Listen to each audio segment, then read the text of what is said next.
안녕하세요. 여러분의 친구 마음챙김입니다.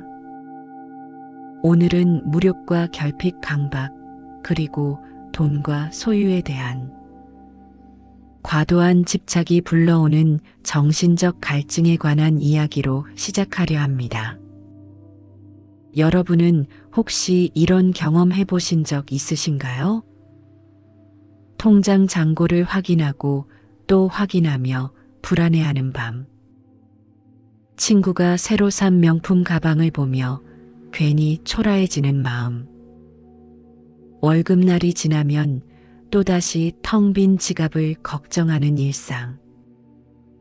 혹은 충분히 가졌다고 생각했는데 다른 사람과 비교하며 부족함을 느꼈을 때, 원하는 걸 샀는데도 금방 시들해지고 또 다른 것이 눈에 들어왔을 때, 모두가 부러워하는 것을 손에 넣었지만 정작 마음은 허전했을 때, 우리는 모두 무언가를 갖고 싶어 합니다.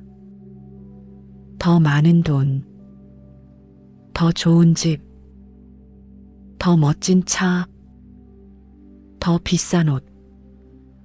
우리는 눈으로 보이는 화려함을 욕망하고 귀로 듣는 칭찬을 갈구하고 몸으로 느끼는 편안함을 추구합니다.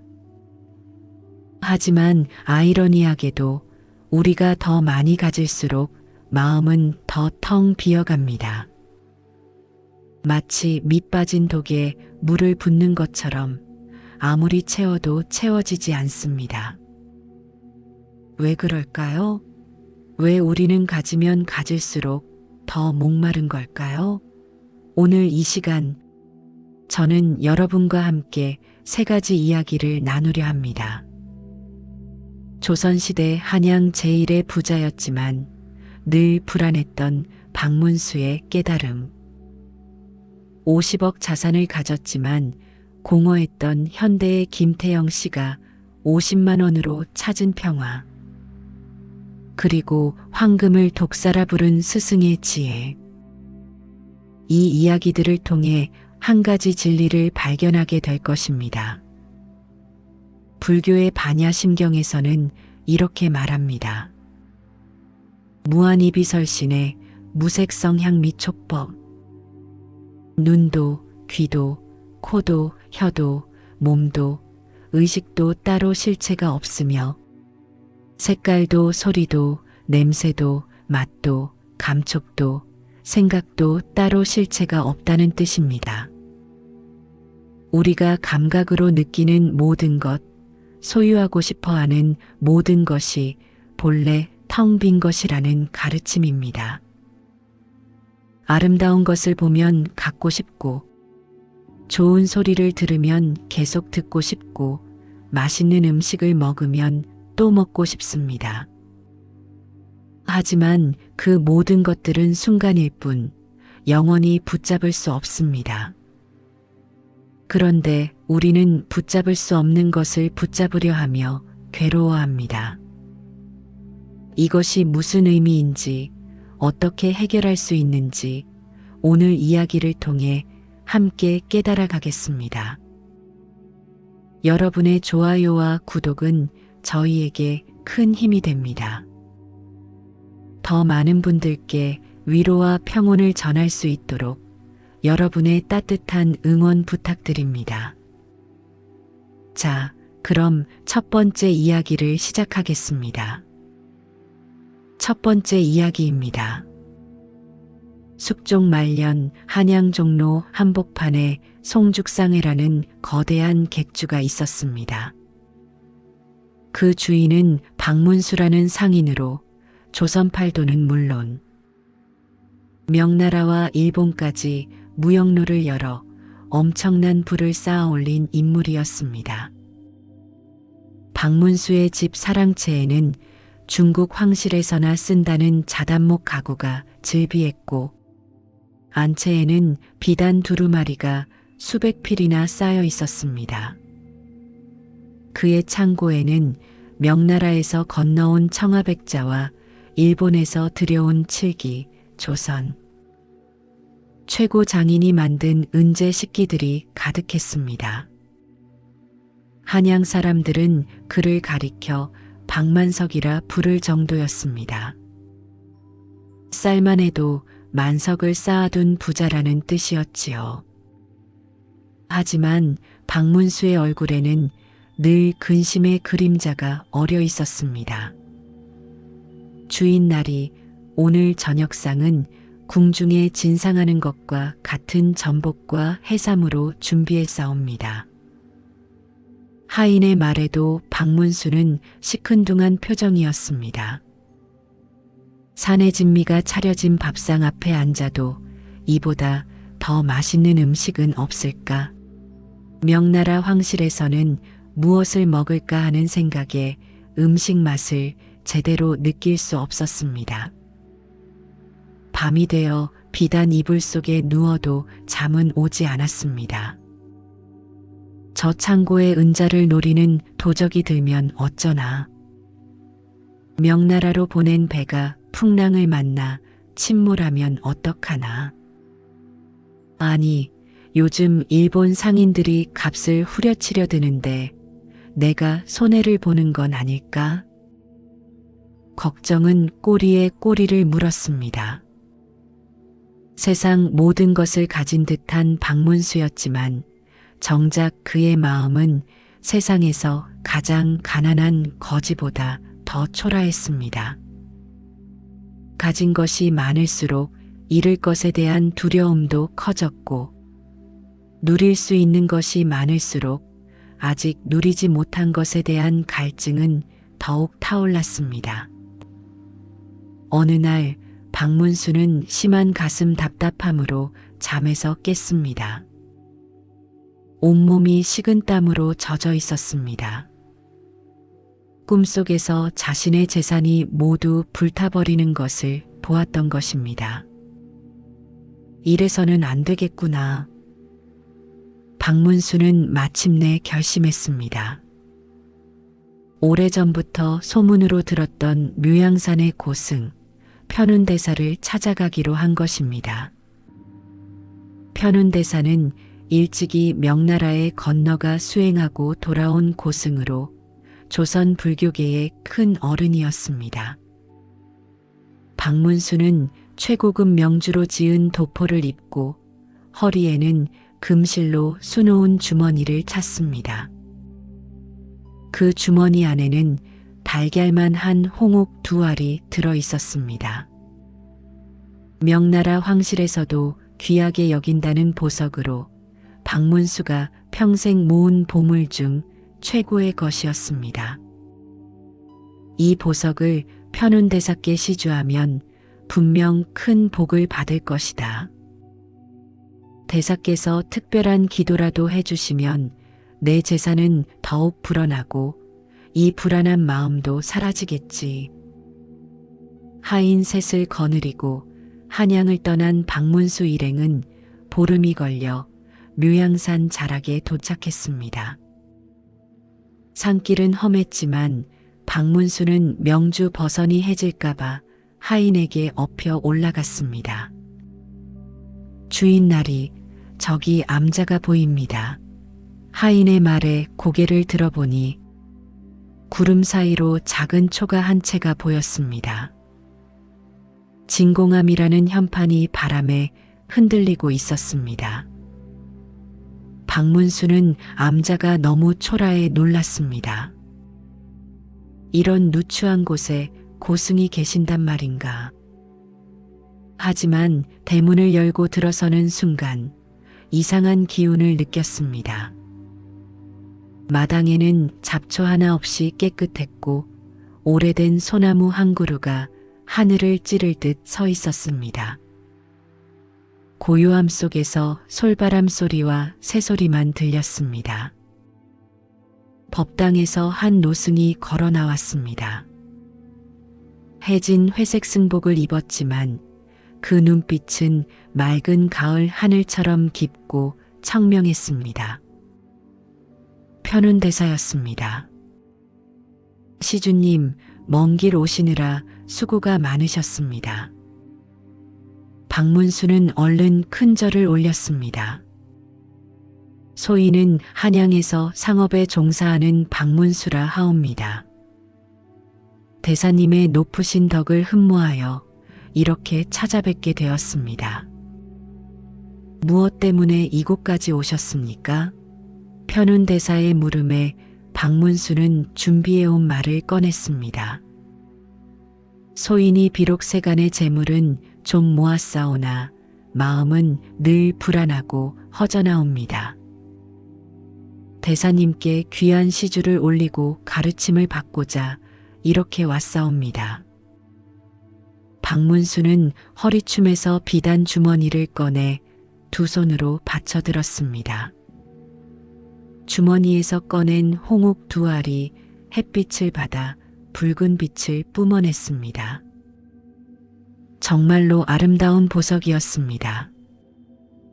이 보잘것없는 보석이나마 받아주시옵소서. 편운대사는 박문수가 두 손에 홍옥을 하나씩 쥐고 절하려는 모습을 보며 고요히 말했습니다. 놓으시오. 박문수는 잠시 당황했습니다. 아, 왼손의 보석이 너무 화려해서 집착하는 마음을 보신 게로구나. 그는 왼손의 홍옥을 마루 위에 조심스럽게 내려놓았습니다. 달그락 작은 소리와 함께 붉은 보석이 나무 마루에 놓였습니다. 편운대사는 다시 말씀하셨습니다. 놓으시오. 박문수는 그렇구나.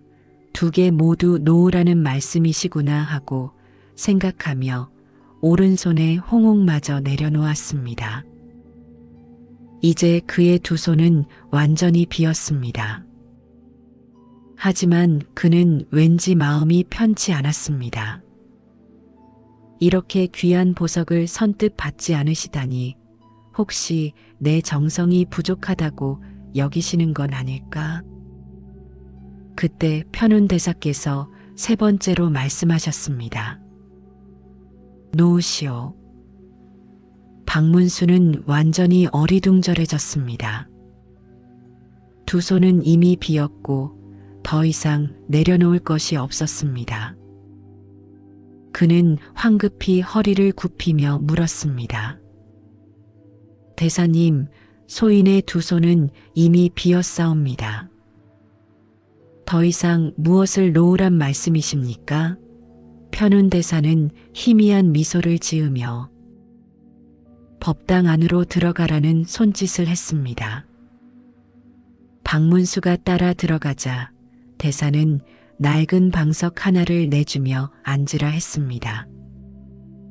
박시주, 그대가 놓아야 할 것은 그 보석이 아니오. 그럼 무엇을 놓으란 말씀이십니까? 편운대사는 창밖을 가리켰습니다. 소나무 가지에 까치 한 마리가 앉아 지저귀고 있었습니다. 저 까치를 보시오. 저 새는 둥지를 내 것이라 생각하지 않소. 먹이를 내 것이라 집착하지 않소. 그래서 자유롭소. 그런데 그대는 눈으로 본 화려함을, 귀로 들은 칭송을, 혀로 맛본 진미를, 그리고 무엇보다 그것들을 내 것이라 여기며 움켜쥐고 계시오. 박문수는 멍하니 편운대사를 바라보았습니다. 사람에게는 6가지 문이 있소. 눈, 귀, 코, 혀, 몸, 그리고 마음이라는 문말이요. 이 문들을 통해 끊임없이 바깥 세상의 것들이 들어오고 그대는 그것들을 붙잡으려 하오.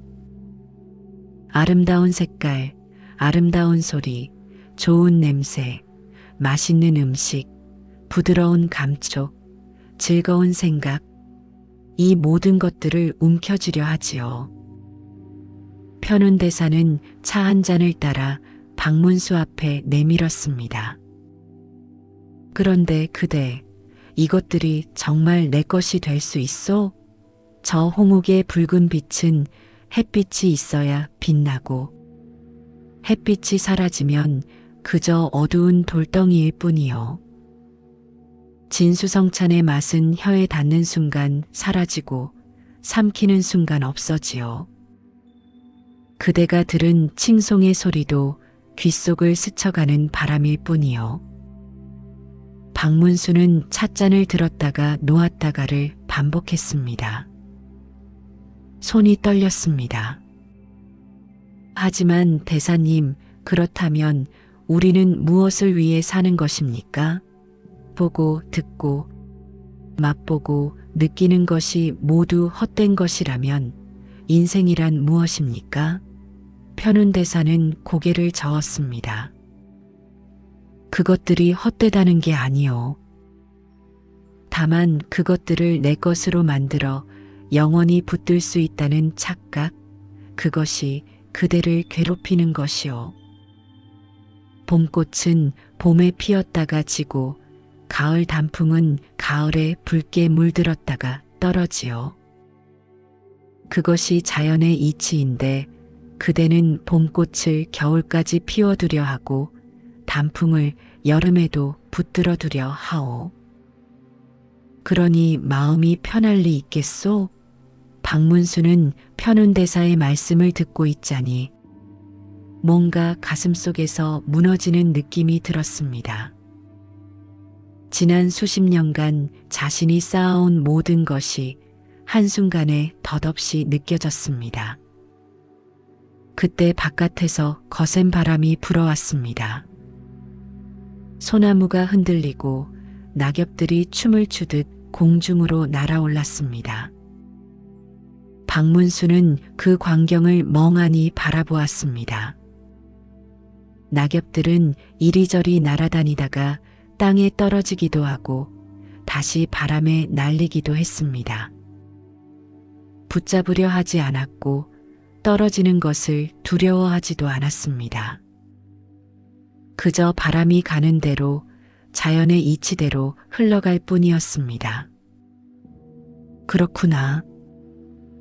박문수는 천천히 숨을 내쉬었습니다.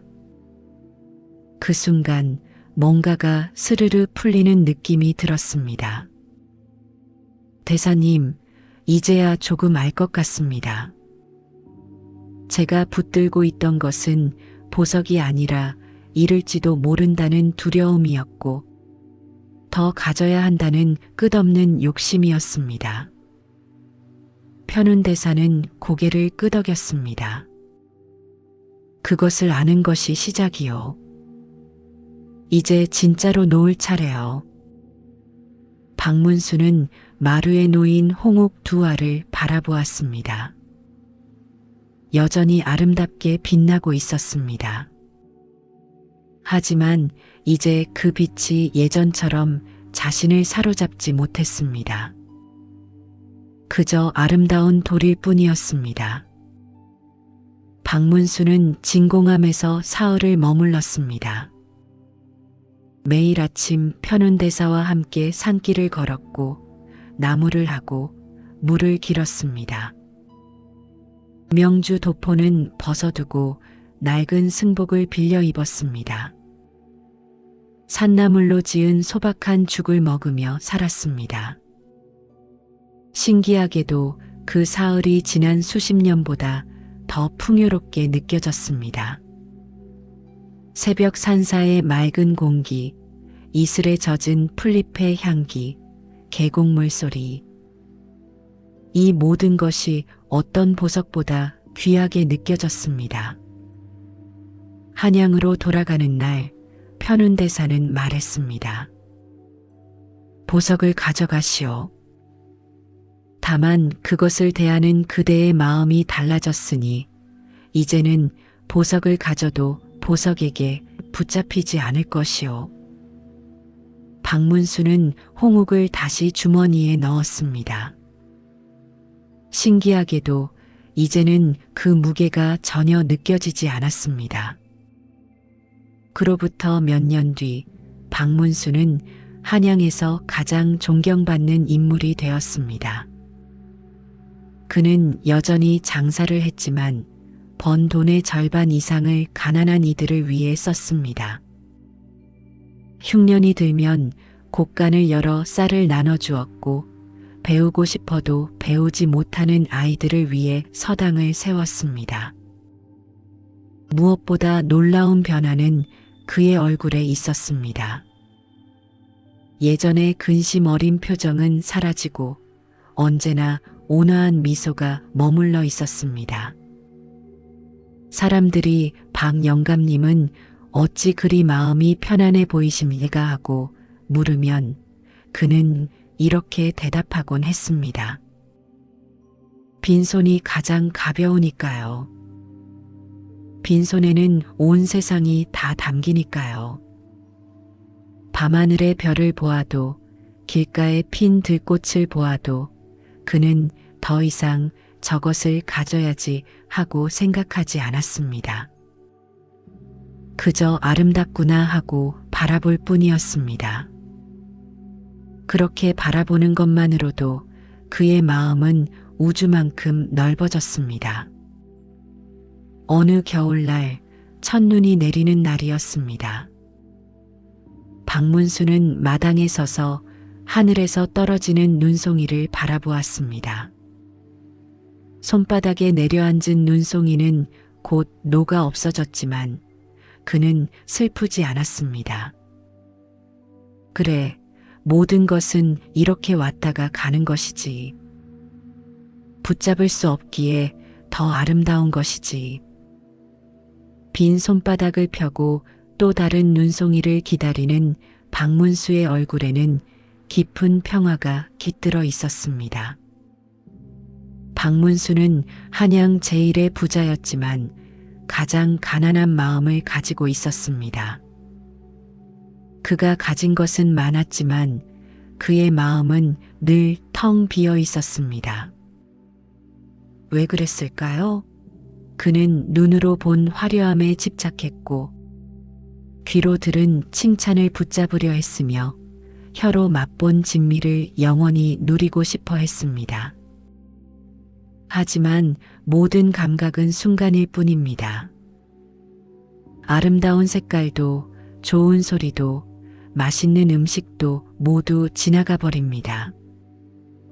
지나가는 것을 붙잡으려 하니 괴로웠던 것입니다. 편운대사는 박문수에게 3번 놓으라고 했습니다.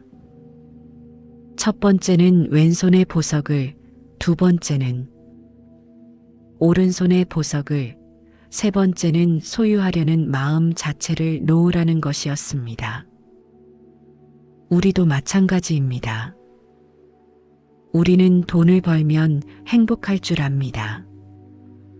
좋은 집에 살면 만족할 줄 압니다. 명품을 사면 자존감이 올라갈 줄 압니다. 하지만 실제로 그것들을 얻고 나면 어떤가요? 잠깐의 만족 후 또다시 더 큰 것을 원하게 됩니다. 왜냐하면 우리는 감각이 주는 만족에 속고 있기 때문입니다. 박문수는 편운대사를 만나고 나서야 이것을 깨달았습니다. 그리고 그는 진정한 풍요를 경험하게 되었습니다.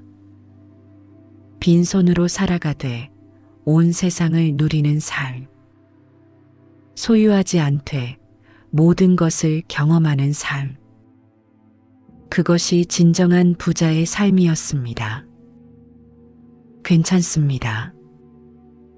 여러분도 지금 무언가에 집착하고 계신가요? 돈이든 명예든 물건이든 사람이든 그것을 놓으십시오. 놓는다는 것은 버리는 게 아닙니다. 다만 내 것이라는 생각, 영원히 붙잡아야 한다는 생각을 내려놓는 것입니다. 그러면 여러분의 빈손에 온 우주가 담길 것입니다. 두 번째 이야기입니다. 2017년 가을, 서울 강남구 청담동. 김태영 씨는 오전 10시가 넘어서야 눈을 떴습니다.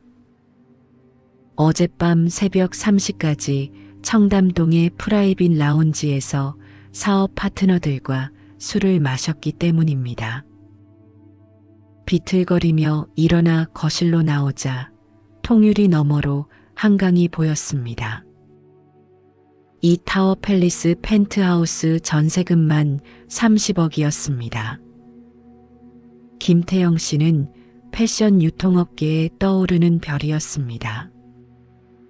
동대문에서 작은 의류 도매상으로 시작해 10년 만에 연 매출 80억 규모의 온라인 패션 쇼핑몰을 만들어냈습니다.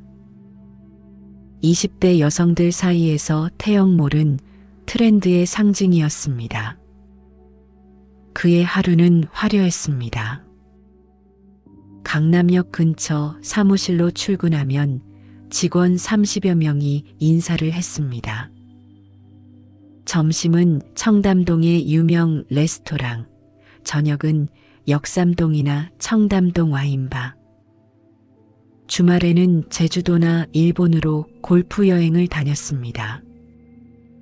사장님, 이번 시즌 신상품 라인 정말 대박날 것 같아요. 마케팅 팀장의 보고에 김태영 씨는 만족스러운 표정을 지었습니다. 하지만 그 미소 뒤에는 묘한 공허함이 자리했습니다. 통장 잔고는 넉넉했지만 왠지 모르게 늘 불안했습니다. 경쟁사들이 치고 올라오는데 이 트렌드가 언제까지 갈까? 김태영 씨는 그 불안을 더 큰 소비로 덮었습니다. 5천만 원짜리 명품 시계를 충동 구매하고 강남 클럽에서 샴페인을 터뜨렸습니다. 댓글들이 달렸습니다. 부럽습니다. 저도 사장님처럼 되고 싶어요. 하지만 정작 자신은 행복하지 않았습니다. 매일 밤 술을 마셔야 잠이 왔고 아침이면 두통약을 삼켰습니다. 함께 술 마시는 사람들은 많았지만 진심으로 자신을 대하는 사람은 없다는 걸 알고 있었습니다. 2019년 봄 상황이 급변했습니다. 중국산 저가 의류가 쿠팡과 알리익스프레스를 통해 쏟아져 들어왔습니다. 김태영 씨의 쇼핑몰이 1만 5천 원에 팔던 티셔츠를 중국 업체들은 5천 원에 팔기 시작했습니다. 품질이 조금 떨어져도 가성비를 중시하는 소비자들은 중국 제품으로 몰려갔습니다. 사장님, 이번 달 매출이 전년 대비 40% 감소했습니다. 재무팀장의 보고를 들은 김태영 씨는 당황했습니다. 하지만 일시적 현상이라고 믿고 싶었습니다. 그는 더 공격적으로 마케팅 비용을 쏟아부었습니다. 유명 연예인을 모델로 기용하고 대규모 광고를 집행했습니다. 문제는 재고였습니다. 트렌드를 예측해 대량 발주한 의류들이 창고에 쌓였습니다. 자금이 재고에 묶이자 현금 흐름이 막혔습니다. 은행 대출을 받아 버텼지만 빚은 눈덩이처럼 불어났습니다. 2020년 코로나가 터졌습니다. 사람들은 외출복보다 홈웨어를 찾았고 명품보다 생필품에 돈을 썼습니다. 2021년 여름 결국 회사는 부도가 났습니다. 50억대 자산은 하루아침에 35억의 빚으로 바뀌었습니다. 타워 팰리스는 경매로 넘어갔고 외제차는 압류됐습니다. 진짜 충격은 그 다음부터였습니다. 형님, 죄송한데 저 지금 좀 바빠서요. 매일 밤 함께 술 마시며 형님이라 부르던 후배는 전화를 받지 않았습니다.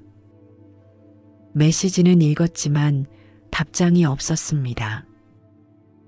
길에서 우연히 마주친 사업 파트너는 김태영 씨를 못 본 척 고개를 돌렸습니다. 가장 뼈아픈 말은 가장 친했던 친구에게서 나왔습니다. 태영아, 솔직히 말할게. 나도 먹고 살기 바빠. 내가 잘 나갈 때는 너랑 있는 게 도움이 됐어.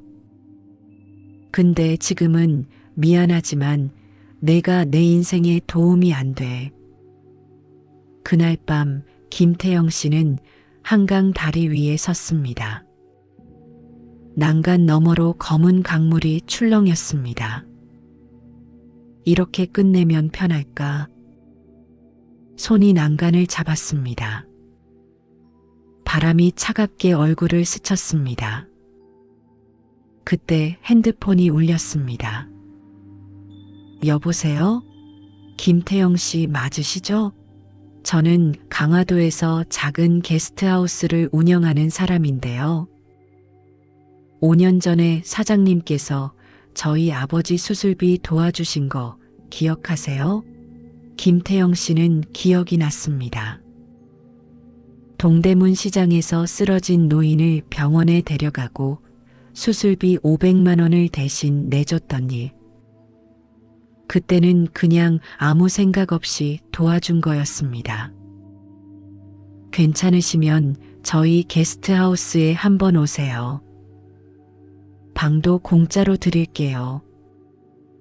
산 공기도 좋고 머리 좀 식히시라고요. 그 전화 한 통이 김태영 씨를 난간에서 끌어냈습니다. 강화도의 그 게스트하우스는 작은 한옥이었습니다. 도착한 첫날 밤 김태영 씨는 별을 보며 울었습니다. 서울에서는 한 번도 본 적 없는 별이 쏟아질 듯 빛났습니다. 며칠 묵기로 한 게스트하우스에서 그는 한 달을 보냈습니다. 텃밭을 가꾸고 장작을 패고 담장을 수리했습니다. 명품 수트 대신 작업복을 입었습니다. 200만 원짜리 와인 대신 막걸리를 마셨습니다. 미슐랭 레스토랑 대신 된장찌개를 먹었습니다. 처음에는 모든 게 초라하게 느껴졌습니다. 하지만 한 주가 지나자 뭔가 달라지기 시작했습니다. 삽질을 할 때마다 머릿속이 맑아졌습니다. 땀을 흘린 뒤 마시는 시원한 물 한 모금이 어떤 샴페인보다 달았습니다. 밤이면 별을 보며 하루를 돌아보는 여유가 생겼습니다. 어느 날 저녁 게스트하우스 주인이 물었습니다. 태영 씨, 여기 계속 있을 생각 없어요? 강화도에 갯벌이 많은데 갯벌장어 양식하는 분들 중에 일손 필요한 분이 계세요. 배울 수 있으면 나중에 독립도 가능하고요. 김태영 씨는 웃었습니다. 연 매출 80억짜리 쇼핑몰 대표가 갯벌에서 장어를 키운다? 예전에 지인들이 알면 비웃을 일이었습니다. 좋습니다. 배우고 싶어요. 그날부터 김태영 씨는 진짜 노동자가 됐습니다. 새벽 5시에 일어나 갯벌로 나갔습니다. 장화를 신고 갯벌을 걸으며 장어 양식장을 관리했습니다. 허리는 끊어질 것 같았고 손에는 물집이 잡혔습니다. 하지만 이상하게도 마음은 편했습니다. 돈을 잃을까, 경쟁사에게 밀릴까 하는 불안이 사라졌습니다. 갯벌 위에서 땀 흘려 일하는 동안 그의 마음에는 평화가 찾아왔습니다. 6개월 후 김태영 씨는 작은 원룸을 얻어 독립했습니다. 통장 잔고는 53만 원. 타워 팰리스 전세금의 5만 분의 1이었습니다. 하지만 불안하지 않았습니다. 양식장 주인의 도움으로 작은 갯벌 구획을 임대받아 자신만의 장어 양식을 시작했습니다. 첫 수확 때 받은 돈은 80만 원. 청담동에서 한 끼 식사값이었습니다. 이걸로 한 달을 살 수 있겠네. 김태영 씨는 그 80만 원을 손에 쥐고 한참을 멍하니 있었습니다. 50억을 벌 때도 느끼지 못했던 뿌듯함이 가슴을 채웠습니다. 2024년 가을 강화도 갯벌. 김태영 씨는 새벽 4시 30분에 눈을 떴습니다. 알람도 필요 없었습니다. 몸이 자연스럽게 일어났습니다. 작은 원룸을 나서자 찬 바람이 얼굴을 스쳤습니다. 예전에는 느끼지 못했던 공기의 맛이었습니다. 갯벌로 향하는 길, 동쪽 하늘이 붉게 물들기 시작했습니다. 김태영 씨는 걸음을 멈추고 그 풍경을 바라봤습니다. 타워 팰리스 통유리 너머로 보던 인공적인 야경보다 100배는 아름다웠습니다. 양식장에 도착하자 장어들이 꿈틀거렸습니다. 김태영 씨는 장화를 신고 갯벌로 들어갔습니다. 지늘기 발을 잡아당겼지만 이제는 익숙한 감촉이었습니다. 점심때가 되자 김태영 씨는 갯벌 한쪽에 앉아 도시락을 꺼냈습니다. 김치찌개와 김 그리고 밥. 총 5,000원짜리 식사였습니다. 청담동 레스토랑의 15만 원짜리 코스 요리보다 맛있었습니다. 오후 3시 일을 마치고 김태영 씨는 해안가를 걸었습니다. 갈매기들이 날아다니고 파도가 모래사장을 쓸었습니다. 그는 벤치에 앉아 바다를 바라봤습니다. 핸드폰이 울렸습니다. 서울에서 함께 사업했던 직원이었습니다. 사장님, 요즘 어떻게 지내세요? 저 요새 너무 힘들어요. 나는 갯벌에서 장어 키워. 네, 진짜요? 응. 통장에 50만 원밖에 없는데 진짜 행복해. 전화 너머로 침묵이 흘렀습니다. 사장님, 후회 안 하세요? 50억이나 있었는데. 김태영 씨는 바다를 바라보며 대답했습니다. 50억이 있을 때는 사방이 적이었어. 누가 내 돈을 노리는지, 누가 날 이용하는지 의심하느라 잠도 못 잤지. 근데 지금은 달라. 이 갯벌도, 저 바다도, 저 하늘도 모두 내 친구야. 매일 아침 해가 뜨는 걸 보고 땀 흘려 일하고 밤에 별을 보면서 잠들어. 이게 진짜 부자로 사는 거더라. 전화를 끊고 김태영 씨는 다시 바다를 바라봤습니다. 석양이 수평선 너머로 지고 있었습니다. 하늘이 주황빛으로 물들었습니다. 그날 저녁 김태영 씨는 원룸으로 돌아와 샤워를 했습니다. 거울에 비친 자신의 얼굴을 봤습니다. 햇볕에 그을린 피부, 굳은 살 박힌 손. 하지만 눈빛은 맑았습니다. 예전 청담동에서의 자신을 떠올렸습니다. 명품 옷을 걸치고 비싼 시계를 차고 고급 레스토랑에서 식사했지만 눈빛은 늘 공허했습니다. 김태영 씨는 일기장을 꺼내 썼습니다. 50억이 있을 때는 세상 모든 걸 가진 줄 알았다. 하지만 50만 원밖에 없는 지금 나는 진짜로 세상 전부를 누리고 있다. 새벽 바다의 고요함, 갯벌 위를 걷는 느낌, 땀 흘린 뒤에 시원한 물, 소박한 밥 한 끼의 감사함, 별이 쏟아지는 밤하늘. 이 모든 것을 내 것으로 만들려 하지 않고 그냥 경험하고 느낄 수 있게 되었다. 예전에는 눈으로 보는 화려함, 귀로 듣는 칭찬, 혀로 맛보는 진미에 집착했다. 하지만 그것들은 모두 순간뿐이었다. 잡으려 하면 할수록 손가락 사이로 빠져나갔다. 지금은 다르다. 집착하지 않으니 모든 게 선물처럼 다가온다. 아침 해가 뜨는 것도, 갈매기가 우는 소리도, 갯벌 냄새도 모두 귀하다.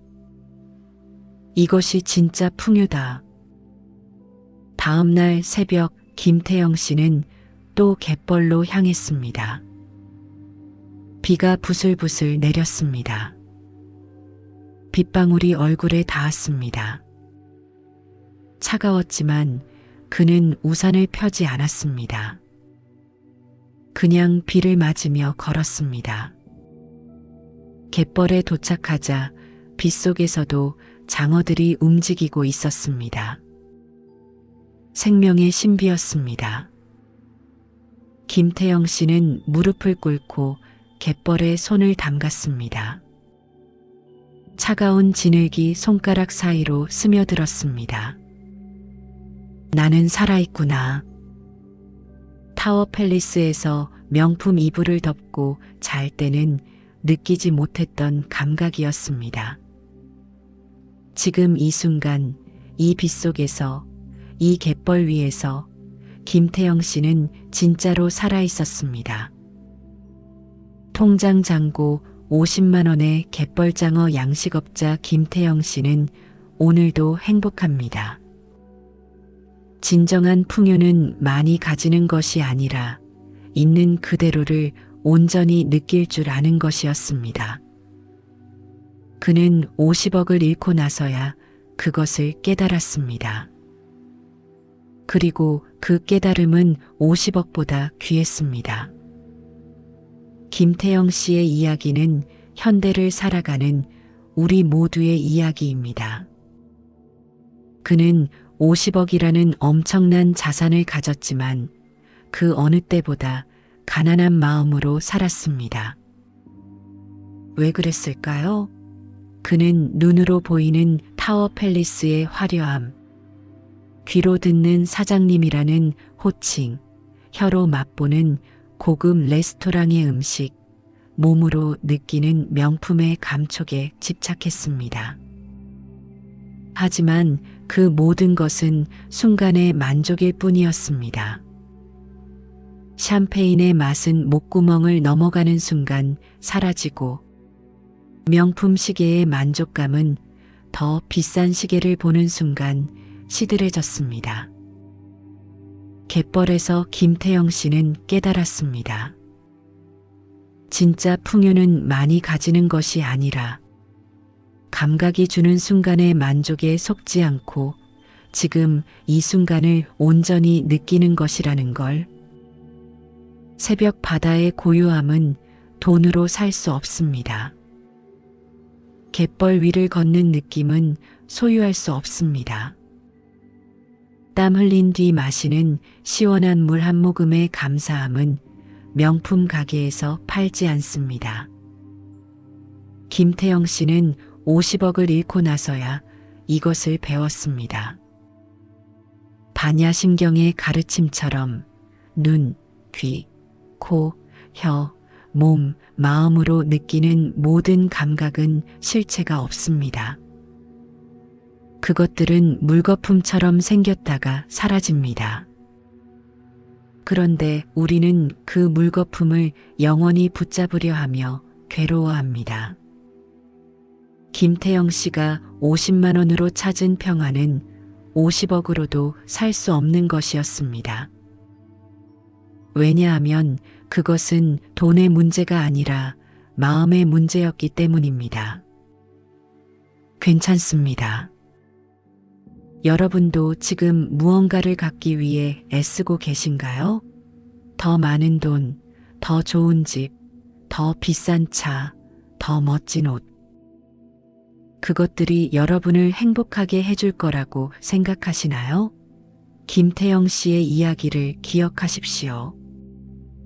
진정한 풍요는 소유가 아니라 경험에 있습니다. 집착이 아니라 자유에 있습니다.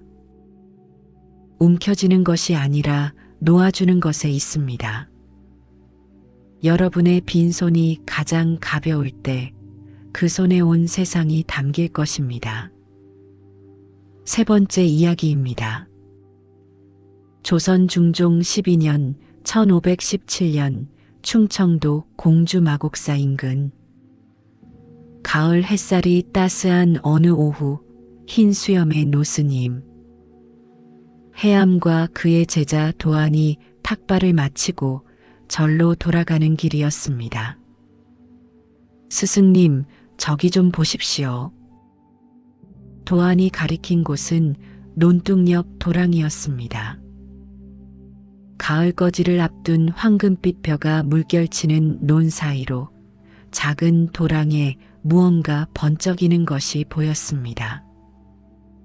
두 사람이 가까이 다가가자 그것은 어른 주먹만 한 황금 덩어리였습니다. 오후 햇살을 받아 눈이 부실 정도로 찬란하게 빛났습니다.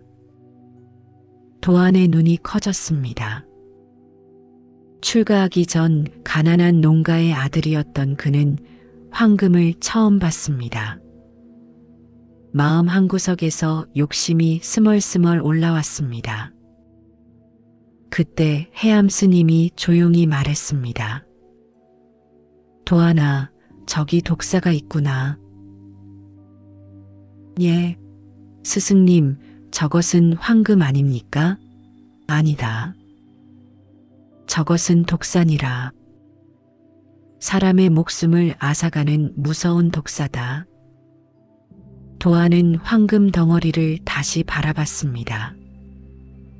여전히 찬란하게 빛나는 황금이었습니다. 하지만 스승님의 말씀에는 깊은 뜻이 있을 터였습니다. 네, 스승님. 정말 무서운 독사입니다. 그렇다. 우리는 독사를 피해 가야 한다. 해암 스님은 황금을 한 번 더 바라본 뒤 천천히 그 자리를 떠났습니다. 도안도 스승을 따라 걸음을 옮겼습니다. 그로부터 1시간쯤 지났을까? 인근 마을에 사는 농부 최석봉이 밭일을 마치고 집으로 돌아가는 길이었습니다. 그는 논둑을 지나다 도랑에서 무언가 반짝이는 것을 발견했습니다. 이게 뭐야? 가까이 다가가 보니 황금이었습니다. 최석봉은 숨이 멎을 것 같았습니다. 평생 흙을 만지며 살았지만 황금은 처음 봤습니다. 손으로 집어들자 묵직한 무게가 느껴졌습니다. 틀림없는 황금이었습니다. 최석봉의 심장이 미친 듯이 뛰었습니다. 그는 주위를 둘러봤습니다. 아무도 보는 사람이 없었습니다. 그는 황금을 품에 감추고 서둘러 집으로 향했습니다. 집에 도착하자마자 최석봉은 방문을 걸어 잠그고 황금을 꺼냈습니다. 촛불 아래에서도 황금은 찬란하게 빛났습니다. 이것만 있으면 우리 식구 평생 먹고 살 걱정 없어. 최석봉에게는 아내와 두 아들, 그리고 늙은 어머니가 있었습니다. 가뭄이 들면 굶주리고 풍년이 들어도 지주에게 빼앗겨 늘 궁핍하게 살았습니다. 다음 날 최석봉은 몰래 공주 읍내로 가서 황금의 일부를 팔았습니다. 받은 돈은 엄청났습니다. 그는 그 돈으로 논 2마지기를 샀고 헐어빠진 초가집을 기와집으로 고쳤습니다. 비단 옷도 사고 쌀도 수십 가마 샀습니다. 마을 사람들이 수군거렸습니다. 최석봉이 갑자기 부자가 됐다던데 어디서 돈이 생긴 거야? 혹시 도둑질한 거? 아냐, 최석봉은 신경 쓰지 않았습니다. 오히려 당당했습니다. 내가 주운 건데 뭐가 문제야. 하지만 소문은 결국 관아에까지 퍼졌습니다. 한 달 후 관아의 포졸들이 최석봉의 집에 들이닥쳤습니다. 최석봉, 내가 어디서 황금을 훔쳤느냐? 훔친 게 아닙니다. 제가 논둑에서 주었습니다. 거짓말 마라. 내 놈이 범인이 틀림없어. 최석봉은 억울했습니다. 자신은 정말 주운 것뿐이었습니다. 하지만 아무도 믿지 않았습니다. 저는 정말 논둑 도랑에서 주었습니다. 그때 지나가던 스님. 2분이 봤습니다. 포졸들은 마곡사로 가서 해암 스님과 도안을 데려왔습니다. 관아뜰에서 최석봉과 2 스님이 마주쳤습니다. 사또가 물었습니다. 스님, 이자가 황금을 논둑에서 주었다는데 사실입니까? 해암 스님은 천천히 고개를 끄덕였습니다. 그렇습니다. 저와 제자가 그 자리를 지나갈 때 도랑에 황금이 있었습니다. 최석봉의 얼굴에 희망이 떠올랐습니다. 다행이다. 스님께서 증언해 주시는구나. 하지만 해암 스님의 다음 말에 그는 얼어붙었습니다. 다만 저는 그것을 황금이라 하지 않고 독사라고 했습니다. 제자 도안도 정말 무서운 독사라고 대답했지요. 사또가 미간을 찌푸렸습니다. 독사라니요? 무슨 뜻입니까? 황금은 사람의 마음을 사로잡아 결국 그 사람을 죽음으로 몰아가는 독사와 같습니다. 눈으로 보기에는 찬란하고 아름답지만 그것을 소유하려는 순간 독이 온몸에 퍼지는 것이지요. 최석봉은 그제야 깨달았습니다. 스승님의 말씀이 무슨 뜻이었는지를. 자신은 황금을 손에 넣은 순간부터 편히 잠을 잘 수 없었습니다. 누군가 도둑질해 갈까봐, 누군가 고발할까봐 늘 불안했습니다. 이웃들의 눈초리가 두려웠고 관아의 포졸이 올까봐 가슴을 졸였습니다. 가족들과의 관계도 나빠졌습니다. 황금을 어떻게 쓸 것인가를 놓고 다투었고 아내는 남편이 돈 때문에 변했다며 눈물을 흘렸습니다. 황금이 나를 행복하게 해줄 줄 알았는데 오히려 나를 파멸로 몰아가고 있었구나. 사또는 며칠간 조사한 끝에 결론을 내렸습니다. 곤장 50대에 처하고 얻은 재물을 모두 몰수한다. 최석봉은 곤장을 맞고 집도 논도 모두 빼앗겼습니다. 한 달 전보다 더 비참한 처지가 되었습니다. 그날 밤 최석봉은 마곡사를 찾아갔습니다. 해암 스님은 법당에서 참선 중이었습니다. 최석봉은 스님 앞에 무릎을 꿇고 엎드렸습니다. 스승님, 이제야 깨달았습니다. 그것은 황금이 아니라 독사였습니다. 그대가 깨달았다니 다행이로다. 저는 황금만 있으면 행복할 줄 알았습니다. 가난에서 벗어나 풍요롭게 살 수 있을 줄 알았습니다. 하지만 황금을 손에 넣은 순간부터 저는 지옥에 살았습니다. 해암 스님은 조용히 말했습니다. 황금은 본래 좋은 것도 나쁜 것도 아니니라. 다만 그것을 대하는 사람의 마음이 문제인 것이지.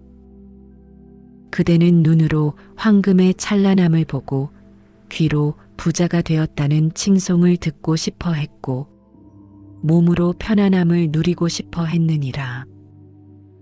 그 모든 욕망이 황금을 독사로 만든 것이니라. 그렇다면 어떻게 해야 합니까? 놓아라. 가지려 하지 마라. 세상의 모든 것은 흐르는 물과 같아서 붙잡으려 하면 손가락 사이로 빠져나가느니라. 그냥 바라보고 있는 그대로를 느끼고 흘러가게 두어라. 하지만 스승님, 저는 아무것도 가진 게 없습니다. 집도 논도 모두 잃었습니다. 해암 스님은 창밖을 가리켰습니다. 보름달이 하늘에 떠 있었습니다. 저 달을 보아라. 그대는 저 달을 소유하고 있느냐? 아닙니다. 그렇다면 그대는 저 달을 누릴 수 없느냐? 최석봉은 달을 바라봤습니다. 환한 달빛이 온 세상을 비추고 있었습니다. 누구의 것도 아니지만 모두가 누릴 수 있었습니다. 아, 알겠습니다. 진정한 풍요는 많이 가지는 것이 아니니라.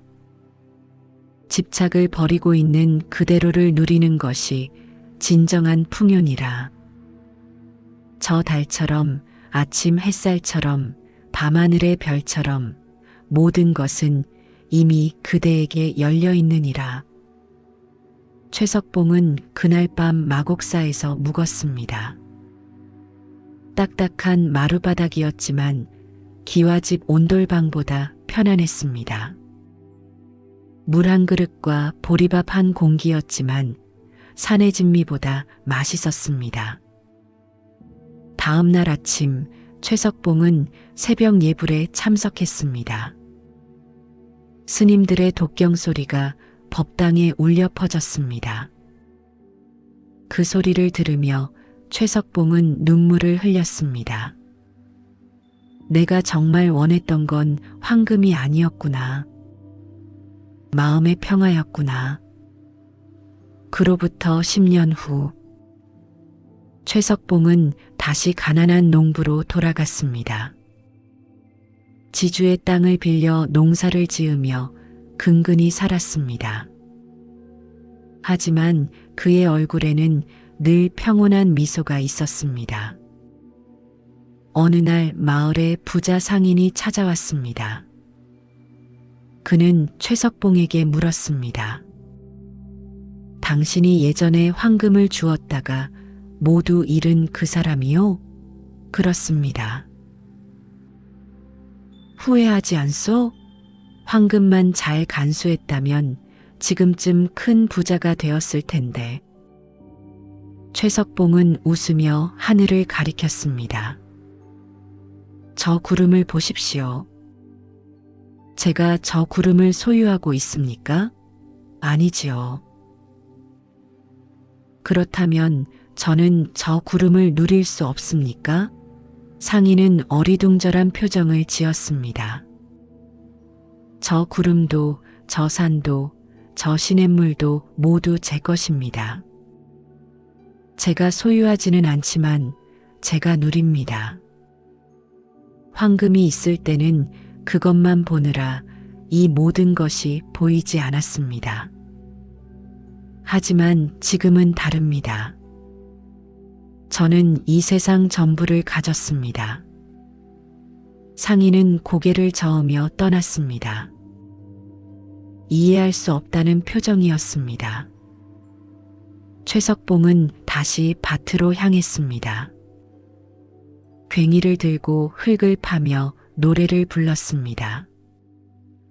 가난했지만 마음은 풍요로웠습니다. 밤하늘에 별이 쏟아집니다. 최석봉은 마당에 앉아 별을 셉니다. 하나, 둘, 셋, 셀 수 없이 많습니다.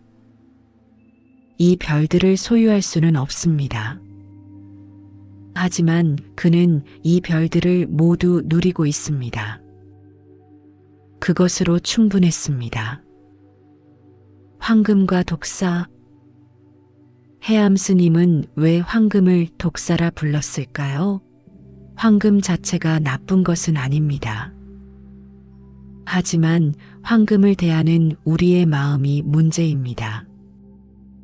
최석봉은 황금을 보는 순간 눈이 현혹되었습니다. 찬란한 빛깔에 마음을 빼앗겼습니다. 그리고 그는 그 황금을 소유하려 했습니다. 내 것으로 만들려 했습니다. 영원히 붙잡으려 했습니다. 하지만 그 순간부터 독이 퍼지기 시작했습니다. 불안의 독, 두려움의 독, 의심의 독. 황금을 손에 넣었지만 그는 행복하지 않았습니다. 오히려 전보다 더 불행했습니다. 왜냐하면 그는 감각이 주는 유혹에 속았기 때문입니다.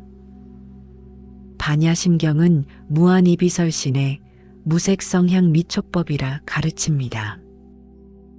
눈으로 보는 아름다운 색깔, 귀로 듣는 부자라는 칭송, 몸으로 느끼는 편안함. 이 모든 것은 실체가 없습니다. 구름처럼 모였다가 흩어지는 것들입니다. 그런데 우리는 그것들을 영원히 붙잡을 수 있다고 착각합니다. 그리고 그 착각이 우리를 괴롭힙니다. 최석봉은 모든 것을 잃고 나서야 깨달았습니다. 진정한 풍요는 소유가 아니라 경험에 있다는 것을, 집착이 아니라 자유에 있다는 것을. 그는 달을 소유하지 않지만 달빛을 누립니다. 구름을 소유하지 않지만 구름을 바라봅니다. 별을 소유하지 않지만 별을 셉니다. 그리고 그것으로 충분합니다. 괜찮습니다. 여러분도 무언가를 놓아야 할 때입니다. 돈에 대한 집착, 소유에 대한 욕망, 더 가져야 한다는 강박. 그것들은 모두 독사와 같습니다. 처음에는 황금처럼 빛나지만 결국 우리를 물어뜯습니다. 놓으십시오. 놓는다고 가난해지는 것이 아닙니다. 오히려 온 세상이 여러분의 것이 됩니다. 소유하지 않되 모든 것을 누리는 삶. 그것이 진정한 부자의 삶입니다. 여러분 하루에 한 번 5분만 시간을 내어 지금 이 순간 여러분이 경험하는 감각에 집중해 보세요. 아침에 일어나 창문을 열었을 때 들어오는 바람의 감촉을 느껴보십시오. 차갑습니다. 시원합니다. 상쾌합니다. 하지만 그 바람을 붙잡으려 하지 마십시오. 그냥 느끼고 흘러가게 두십시오. 점심 식사를 할 때 첫 숟가락의 맛에 집중해 보십시오. 따뜻합니다. 짭조름합니다. 고소합니다. 하지만 그 맛을 영원히 간직하려 하지 마십시오. 그냥 맛보고 삼키고 보내십시오. 저녁의 퇴근길, 하늘을 한번 올려다 보십시오. 노을이 아름답습니다. 구름이 흘러갑니다. 사진을 찍어 소유하려 하지 마십시오. 그냥 바라보고 눈에 담고 기억하십시오. 이렇게 감각을 마음 챙김하는 훈련을 하다 보면 여러분은 깨닫게 될 것입니다. 소유하지 않아도, 붙잡지 않아도 충분히 경험할 수 있다는 것을.